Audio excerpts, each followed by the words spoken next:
In this video, you are going to learn how to change your ringtone in Microsoft Teams.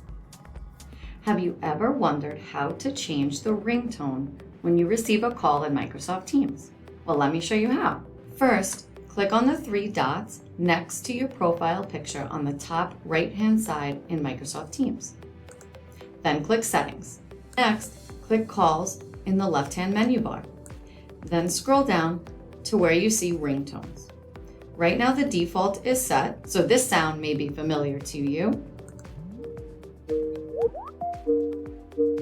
However, if you click the drop-down arrow, you can see here that you have a lot of other options to choose from. The newest ringtone is called Remix, and you can preview all of the ringtones by just clicking on one of the names and then clicking the play button here.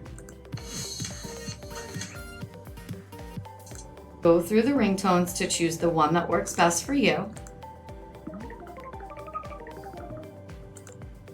And once you are satisfied, just X out of settings, and next time you receive a Microsoft Teams call, that will be the ringtone you hear.